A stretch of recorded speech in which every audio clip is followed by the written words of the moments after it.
Hello and welcome back to Future Proof, the programme that looks at helping businesses future proof themselves and incorporating business sense and emotional intelligence and communicating our way to success. So how does emotional intelligence play a role in that? And I'm delighted today that I have Paul Squires with me from Amplifier. Now, Paul, at the front of the programme, yes, I introduced you and I mispronounced your surname. I called you Squires instead of Spires.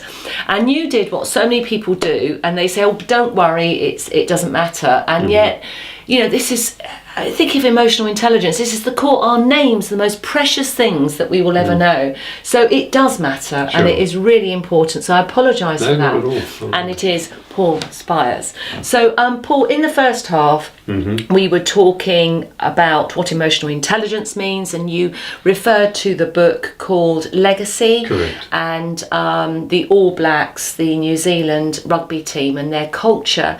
And you talked about, I loved it, you know, about who they are as people, and that quote, better people make better All Blacks. And you talked about the attributes of humility and understanding and empathy, and you even talked about how the All Blacks will tidy up behind themselves before going out onto the pitch.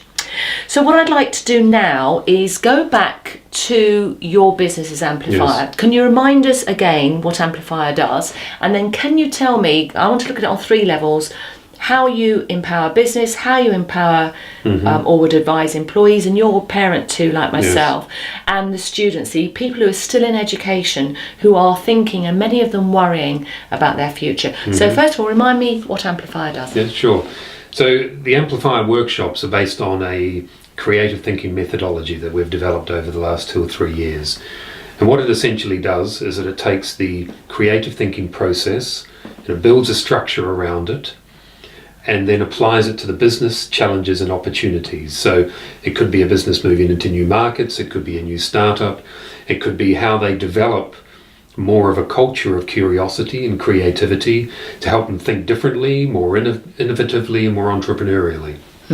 So do you have an example of, you, without giving the business name, of exactly what you did with a business? Yes, absolutely. So we have a range of workshops that we run.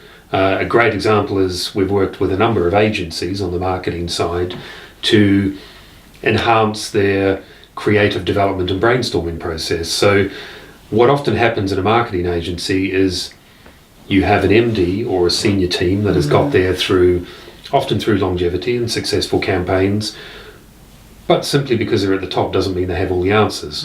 You have account executives and account managers who are enthusiastic, believe they have the creative ideas to put forward, but they don't feel in a brainstorm because of the hierarchical structure they're necessarily in a position to commit and present their ideas. So you end up in a creative brainstorm with half the team not wanting to give their ideas for fear of failure, and the other half not wanting to give their ideas for fear of exposing perhaps their lack of experience in a certain area.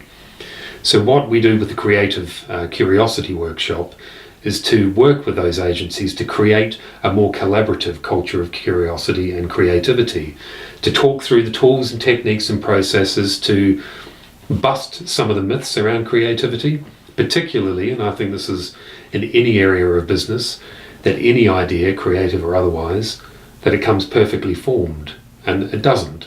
An idea is like a lump of clay dumped on the table, and then a team comes together and molds it. And I think that even that fundamental belief that you have to have the idea completely constructed before you articulate it is such a falsehood that leads to so many people not putting forward their ideas in business. But I think the other thing too that can stop people putting forward ideas is, one is, and we've all had it, where people have nicked your idea and they've reformed it into something else. I've even heard it. I was interviewing somebody a little while ago, and they said people have stopped sending ideas abroad to have it all made up and put together, because what happens is they never hear from that company again, and the whole idea is piggybacked, and they go off and make it for themselves. Yes. But the other thing too, I think is, and to me it is synonymous with creativity, is permission to fail. Yes. And business leaders are not given permission to fail, don't give themselves or each other permission to fail.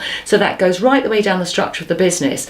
And so if the workforce don't feel they have permission to fail or to look stupid, what they think is stupid, and it's not stupid, it is part of that creative journey. Absolutely. Then it means that they just clam up and shut down.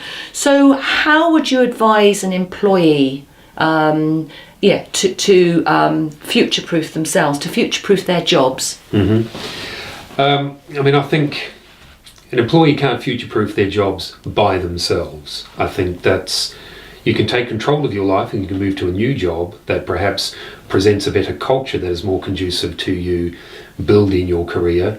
But I think it's a collaborative effort for them to future-proof their job. There has to be a culture that enables them to facilitate growth and to breed confidence, and there needs to be individuals that are motivated and passionate enough about what they do to feed into that culture and to help grow it over time. So I think, which is part of what we're trying to achieve, I think it has to come from the top, pushed down from leaders, and it has to come from the bottom and pushed up, and together you have to create that culture of collaboration, of curiosity, of creativity, which ultimately leads to a better performing culture. But there is no magic bullet for this, and it does take determination. And I think some of the resistance in businesses to adopting these processes, whatever they happen to be around peak performance, is whether the current business process is right or wrong, it's comfortable, because it's that cliche that we've always done what we've always done, and it seems to work relatively well. What they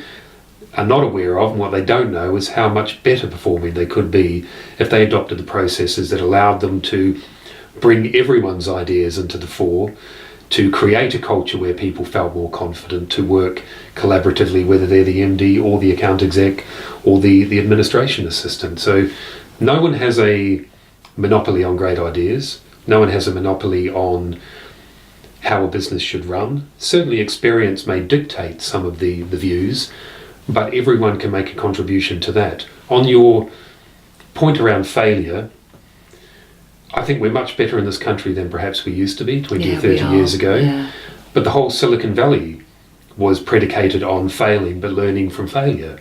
So I think it's perhaps more innate in other cultures and in business cultures than it is in the UK. Although I have to say, as a New Zealander who's been here for 20 years, I've watched Britain evolve as a business community to be far more entrepreneurial than it was when I arrived. And there's much more passion, there's much more belief that you have to fail, you learn from it, you move on, and I think the whole startup culture engenders that.